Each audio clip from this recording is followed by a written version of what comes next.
Bonjour, on, on va corriger l'exercice 2 qui s'appelle la loi de Boltzmann dans un modèle simple. Il s'agit d'un exercice du TD1 concernant les probabilités en physique statistique.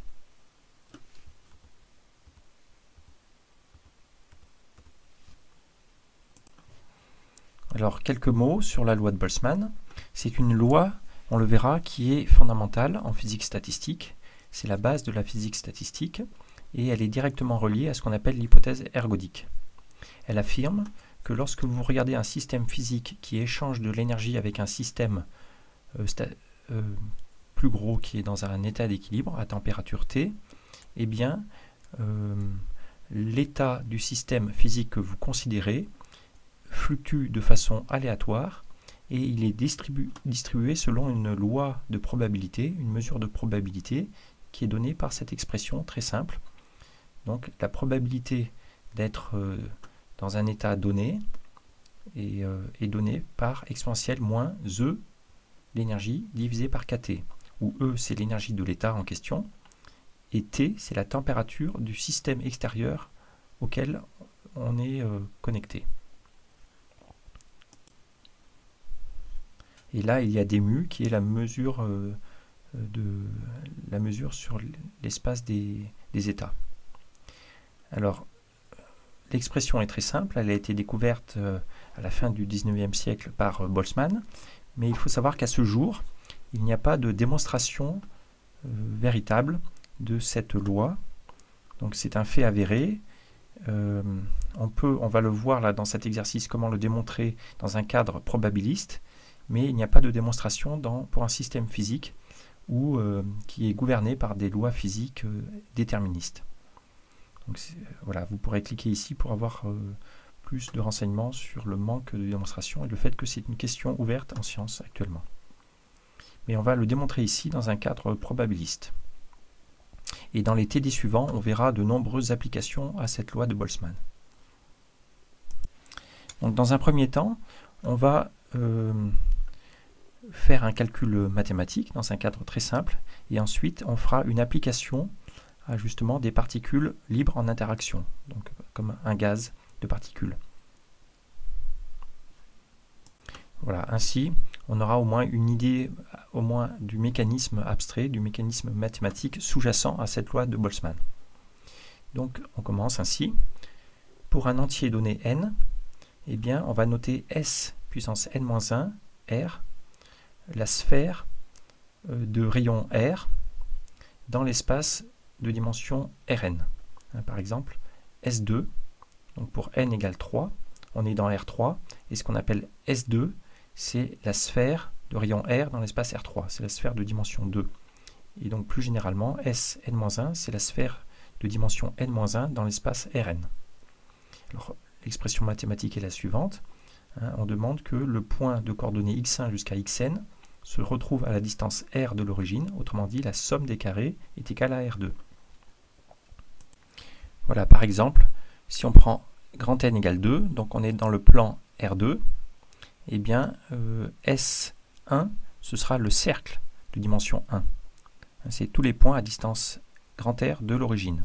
Et si on fait grand N égale 3, eh bien on est dans l'espace R3 avec 3 variables, et S2, ce sera la sphère habituelle, la surface S2, qui sont tous les points à distance grand R de l'origine, etc. Et donc Sn-1, c'est une hypersphère, on appelle ça une sphère tout simplement, de dimension n-1 dans l'espace Rn, de dimension n. Alors c'est difficile à imaginer, mais on vous conseille de simplement imaginer comme ça une sphère dans l'espace à plusieurs axes.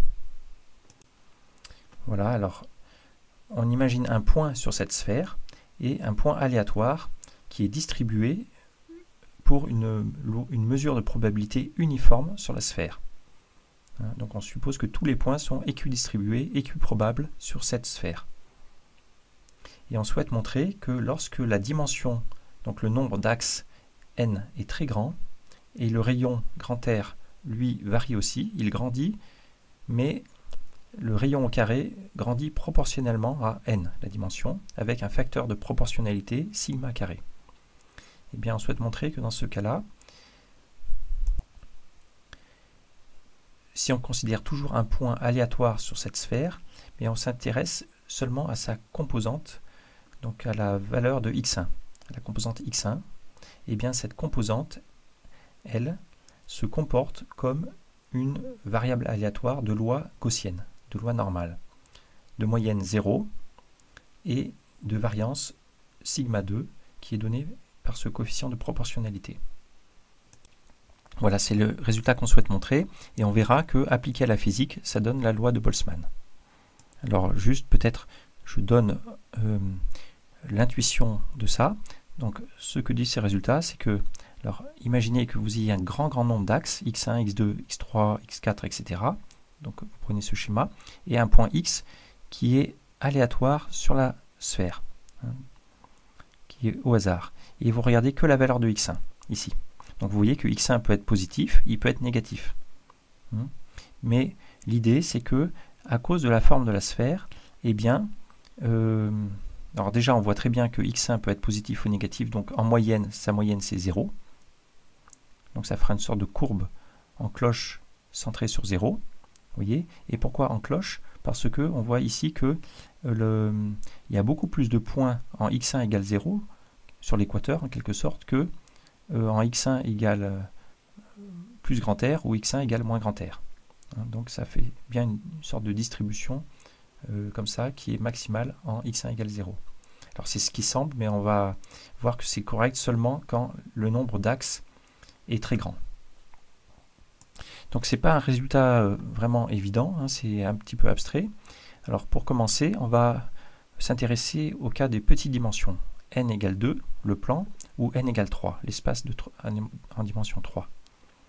Alors on nous demande de faire le calcul explicite et de trouver la loi de probabilité de x1. Donc on ne va pas trouver une loi normale en fait, hein, parce que cette loi normale c'est une prédiction lorsque n, le nombre de dimensions, est très grand.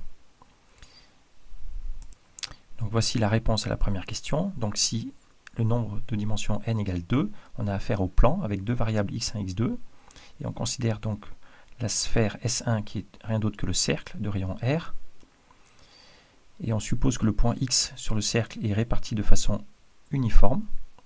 Alors on va utiliser les coordonnées polaires, donc on écrit x1 égale r cos θ, x2 égale r sinus θ, r est fixé, et θ est une variable aléatoire, mais uniforme, hein, parce qu'on a supposé que tous les points, le point est équidistribué sur le cercle. Donc θ, c'est la loi uniforme. Autrement dit, c'est la loi P de θ dθ qui est égale à une constante. P de θ est une constante, elle ne dépend pas de θ. Et alors, on cherche la loi pour x1, donc on cherche à exprimer P de x1 dx1. Alors, d'après cette mesure que l'on cherche, exprimée en coordonnées x1 ici, c'est cette mesure qu'on écrit ici exprimée en coordonnées θ, mais il y a un facteur 2, parce que vous voyez que lorsque, pour un x1 donné, il y a deux branches possibles, la branche supérieure et la branche inférieure. Donc il y a ce facteur 2. Et maintenant, P de θ dθ, comme on a dit, P de θ c'est une constante qui vaut en fait 1 sur 2π, parce qu'il faut que la probabilité totale en θ soit égale à 1. Et donc ça nous dit que on obtient dθ sur π. Mais nous on voudrait l'expression en fonction de x1, donc on utilise ici le changement de variable. On dit que, eh bien, tout simplement, P de x1, ce sera cette expression dθ divisé par dx1, ou bien on peut dire dx1 divisé par dθ inverse. Et dx1 divisé par dθ, c'est la dérivée de cette expression par rapport à θ. Donc dx1 divisé par la dérivée de x1 par rapport à θ, c'est moins r sinus θ. Ici, il y a une valeur absolue parce qu'on fait un changement de variable, donc c'est le jacobien. Et voilà, donc il apparaît 1 sur r, valeur absolue de sinus θ. Mais r sinus θ, c'est rien d'autre que x2, donc il apparaît 1 sur π, valeur absolue de x2. Qu'on peut exprimer à partir de x1, hein, parce que comme on est sur le cercle, x1 carré plus x2 carré égale R2. Donc valeur absolue de x2, c'est racine carrée de R2 moins x1 carré. Donc voici la loi de la densité de probabilité pour x1. C'est cette fonction qui est positive, qui est définie entre moins R et R. X1 varie entre moins R et R, et qui diverge lorsque x1 se rapproche de moins R ou se rapproche de R. Et voici à peu près la forme de cette fonction, qui est comme ça, elle diverge. Et donc on s'y attend un peu, c'est qu'elle dit la chose suivante, c'est que si x est réparti, est une variable aléatoire uniforme sur ce cercle, eh bien les points moins R ou les points plus R sont beaucoup plus probables que les points centraux, pour la raison que, vous voyez ici, la dérivée diverge. La tangente devient verticale. Et vous pouvez le penser autrement. Si un point, par exemple, eh bien, voyage à vitesse constante, à vitesse angulaire constante sur le cercle, eh bien, lorsque vous regardez la valeur de x1, la valeur de x1 passera beaucoup plus de temps sur les valeurs extrémales R et moins R que pour la valeur x près des valeurs petites x1 proche de 0. Donc c'est ce que traduit ce résultat. Voilà, donc on a trouvé la loi de probabilité en x1 qui n'est pas du tout une gaussienne. Mais c'est parce qu'on est en dimension 2. Essayons de voir ce qui se passe en dimension 3. Donc en dimension 3, on a trois axes, x1, x2, x3, et on regarde la sphère de rayon grand R. Donc là, on va utiliser les coordonnées sphériques. Donc x1 c'est r cos θ, x2 r sinus θ cos phi, x3 c'est r sinus θ sinus phi. Et r est fixé, et on suppose que le point est aléatoire, uniformément réparti sur la sphère. Autrement dit, la mesure de probabilité, c'est cette mesure de surface sur la sphère. Voilà, et ce qu'on cherche, c'est la mesure de probabilité en x1, donc P de x1 dx1.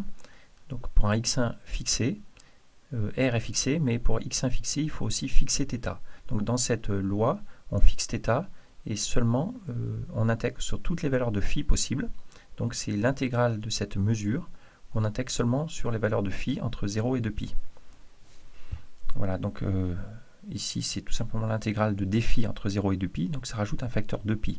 2π divisé par 4π, ça fait 1,5, et donc on trouve la loi P de x1 dx1, c'est 1,5 de sinus θ dθ. Mais si on veut l'exprimer à partir de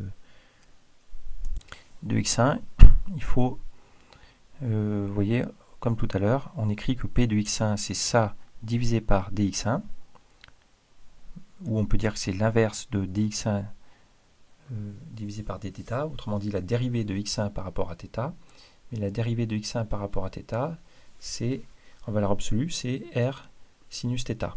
Donc ça nous fait apparaître ici r sinus θ, les sinus θ se simplifient, il nous reste 1 sur 2r qui est une constante. Voilà, donc on obtient que cette densité de probabilité en x1, c'est une constante. Et on peut vérifier, c'est une constante pour x1 variant entre moins r et plus r, cette constante c'est 1 sur 2r, donc l'intégrale c'est bien 1, c'est bien une loi de probabilité. Et donc ça nous montre le résultat peut-être qui n'est pas totalement intuitif, c'est que lorsqu'on a un point qui est uniformément réparti sur la sphère S2, eh bien la valeur de la coordonnée sur un axe, ici x1, est équiprobable sur un segment. Alors on pourrait penser que, voilà, pourquoi c'est équiprobable? Il y a deux phénomènes qui se compensent exactement en dimension 3. C'est le fait que ici sur l'équateur, eh bien peut-être le point voyage plus vite en x1, mais l'équateur a une circonférence beaucoup plus grande que lorsqu'on est ici. Donc ici, peut-être le point voyage plus lentement en x1, mais donc il passe plus de temps, mais en même temps, c'est compensé par le fait qu'il y a moins de points dans cette région. Donc au total, on a une loi uniforme. Donc vous voyez le passage de la dimension 2 à la dimension 3, ça a eu pour effet d'enlever les divergences aux extrémités et de renforcer un petit peu la valeur au centre, relativement. Et donc quand on va passer en dimension plus grande, ce phénomène va continuer, les extrémités vont devenir de moins en moins probables, et on va plutôt avoir le centre qui devient plus probable, et donc on va voir apparaître une courbe en cloche. Voilà, donc la loi uniforme, c'est spécifique à la dimension 3. Alors pour considérer la dimension n quelconque, on nous donne une indication. En quelque sorte, il y a une astuce, parce qu'il n'est pas évident de considérer une loi uniforme sur une sphère en dimension n. Mais on peut le faire grâce à l'astuce suivante. On va considérer le point y dans Rn, un point aléatoire avec une loi normale, une loi gaussienne, qui est tout simplement une loi où la probabilité dépend seulement de la distance à l'origine, avec une variance qui est delta carré, positive. Donc vous voyez, ce qui est intéressant dans cette expression, c'est que comme la distance au carré à l'origine, c'est la somme des carrés des composantes, et qu'on prend l'exponentielle, ça nous fait le produit des exponentielles de chaque composante au carré divisé par la constante de delta 2. Et z ici, c'est des constantes de normalisation. Donc a priori, cette variable aléatoire y, on ne voit pas trop le rapport avec la variable x qui est sur la sphère, parce que y ici est libre dans tout l'espace Rn. Mais l'idée, c'est à partir du point y, de regarder y divisé par sa norme. Donc y divisé par sa norme, c'est un vecteur de norme 1. On multiplie par r, donc ça fait un vecteur de norme r. Et c'est ce qu'on pose x. Donc x, d'après cette construction, c'est un point qui est sur la sphère Sn-1. Autrement dit, à partir du point aléatoire dans tout l'espace, on associe un point x sur la sphère. Et ce qu'on vous demande de montrer, c'est que si y est aléatoire avec cette loi gaussienne dans tout Rn, le point x résultant est sur la sphère avec la loi uniforme, comme on le souhaite. Voilà, donc l'explication, c'est un peu ce qu'on vient de dire. C'est que la loi du point y dans Rn, on suppose que c'est cette loi normale. Or, y carré, c'est la somme des composantes au carré. Et dy, c'est le produit dy1 jusqu'à dyn. Et donc, le fait de poser x égale y sur la norme de y fois r, ça fait que la norme de x est égale à r. Donc, x appartient bien à la sphère Sn-1 de rayon r. Et la chose importante, c'est que la variable y, la loi de la variable y dépend que du module de y. Donc c'est une loi qui est invariante par rotation. Elle ne dépend pas de la direction. Et donc la mesure induite sur x ne va pas dépendre de la direction. Donc ça démontre bien que la variable x est répartie uniformément sur la sphère de rayon r. Alors, pour terminer la question, on nous demande de déduire cette loi normale pour la composante x1 en utilisant la loi des grands nombres. Alors, qu'est-ce que la loi des grands nombres? Donc là, il y a en bas de page, on nous l'explique.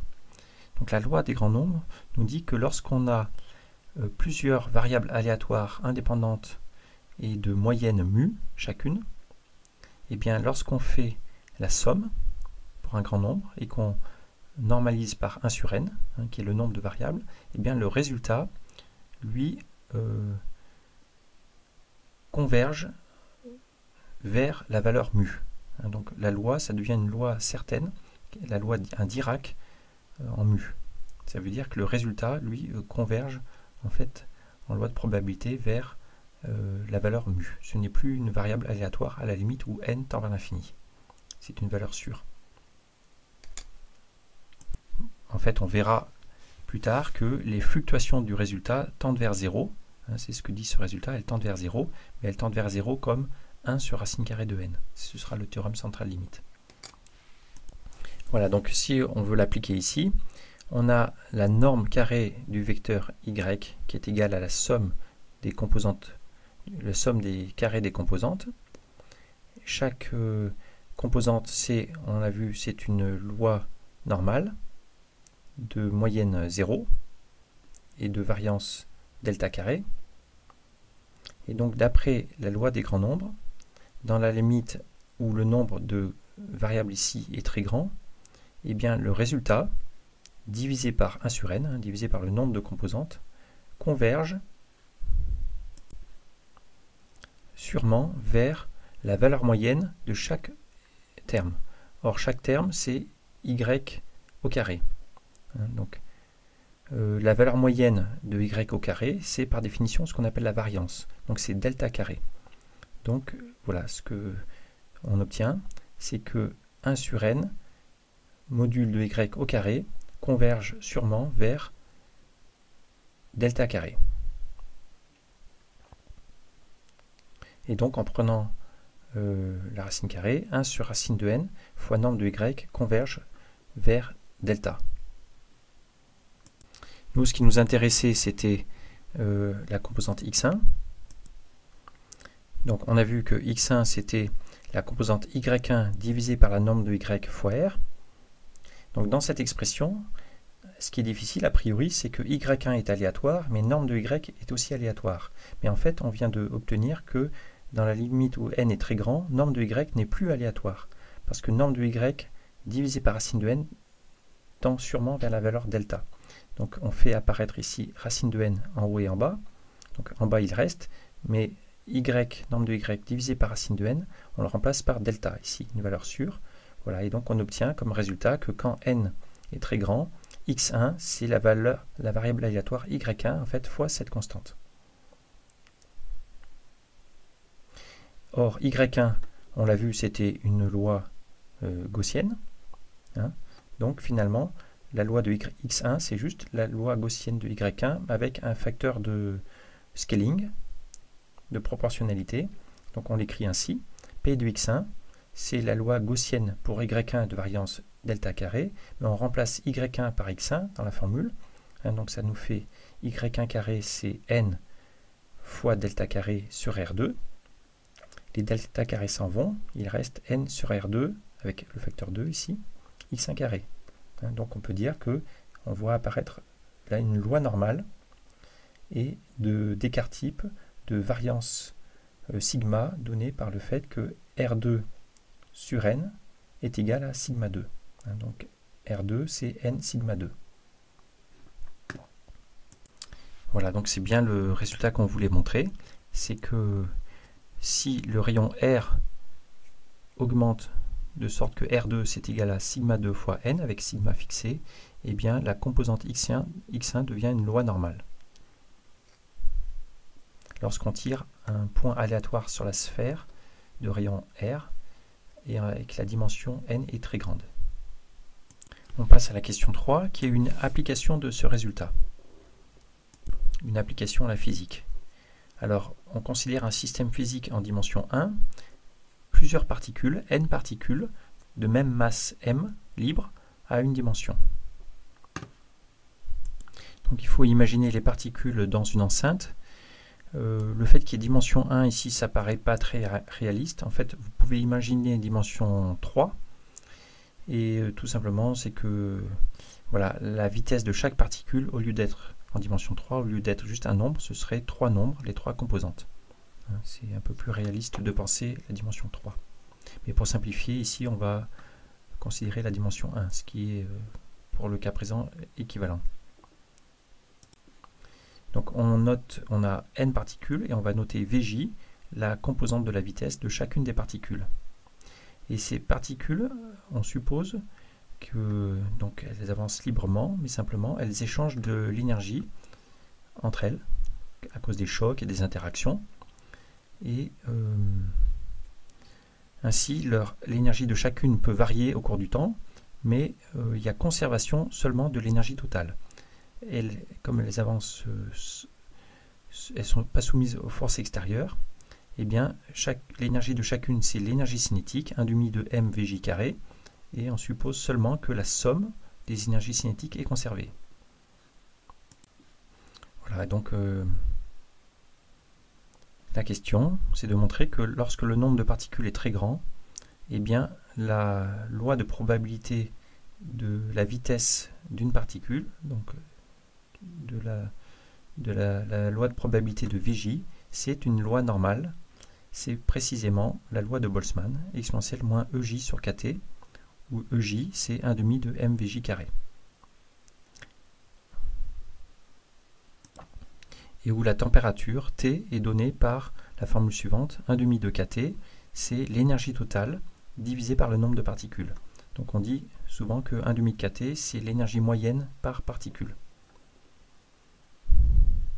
Alors on va démontrer ce résultat en utilisant justement le résultat précédent. Voilà, donc l'énergie totale, c'est la somme des 1/2 de MVJ carré sur toutes les particules.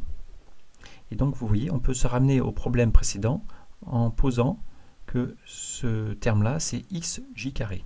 Donc 1/2 de MVJ carré, on pose ça comme XJ carré, c'est l'énergie EJ d'une particule.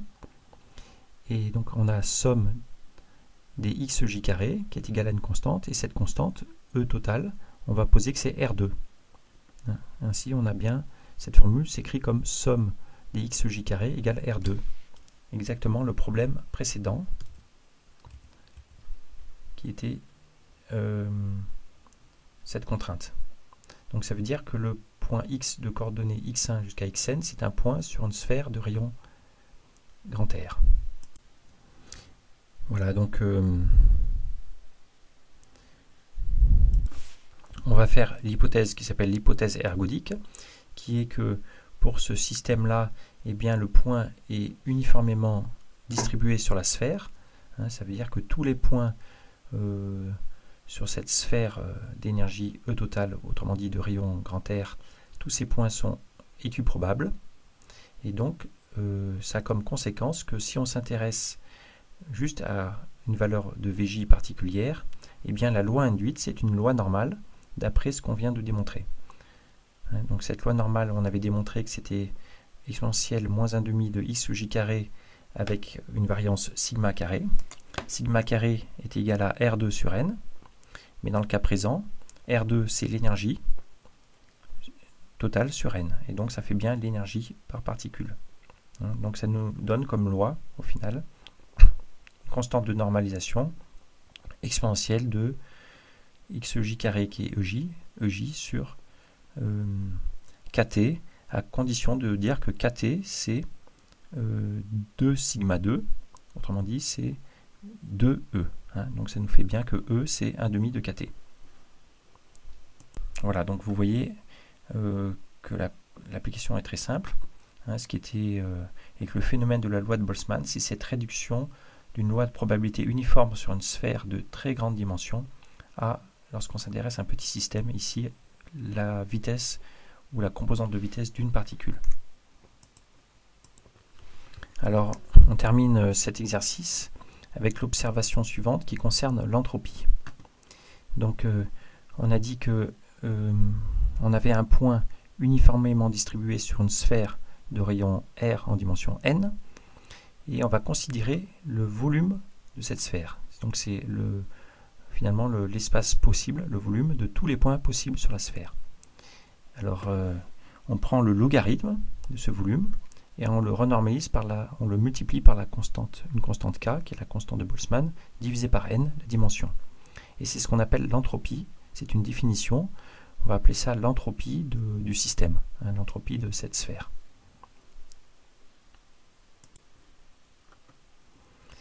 Voilà, donc on a vu que lorsqu'on l'applique aux particules, eh bien le rayon carré de la sphère, c'est l'énergie totale, la somme des énergies cinétiques. Et qui est donc lui-même relié à la température, T. Et on demande de montrer que lorsque on nous demande de montrer cette formule qui est très importante et qui servira plus tard comme définition de la température. Donc c'est que la dérivée de l'entropie par rapport à l'énergie E moyenne d'une particule est égale à 1 sur T. Voici le calcul. Par définition, l'entropie, c'est K sur N fois le logarithme du volume de la sphère. Or, le volume d'une sphère, par exemple, la circonférence d'un cercle, c'est 2πr. c'est proportionnel à R. La surface de la sphère S2, c'est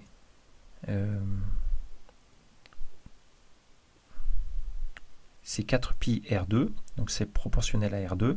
Et plus généralement, le volume d'une sphère de dimension n-1, donc dans l'espace Rn, c'est proportionnel à R puissance n-1, avec une constante de proportionnalité qui dépend de n. Donc l'entropie, c'est K sur n fois logarithme de cette quantité, donc logarithme de Cn plus n-1, logarithme de R. Et lorsque n est grand, n-1 sur n tend vers 1, donc ça nous fait K sur n logarithme de Cn plus K log de R. Or, R, on a vu que R2 c'était l'énergie totale, hein, la somme des énergies cinétiques. Donc, R c'est racine carrée de l'énergie totale, donc log de R c'est 1/2 log de l'énergie totale. Et l'énergie totale c'est N fois l'énergie moyenne par particule. Donc ça nous donne ce terme ici. Donc log de NE c'est log de N plus log de E. Et voici l'expression finale. Et lorsqu'on dérive par rapport à E, il faut dériver juste ce terme ici. Donc ça nous fait la dérivée de K log de E, K sur 2 log de E par rapport à E, ce qui fait donc K sur 2 fois 1 sur E. Mais 2E sur K, c'est égal à T, donc c'est égal à, le résultat est égal à 1 sur T, en effet.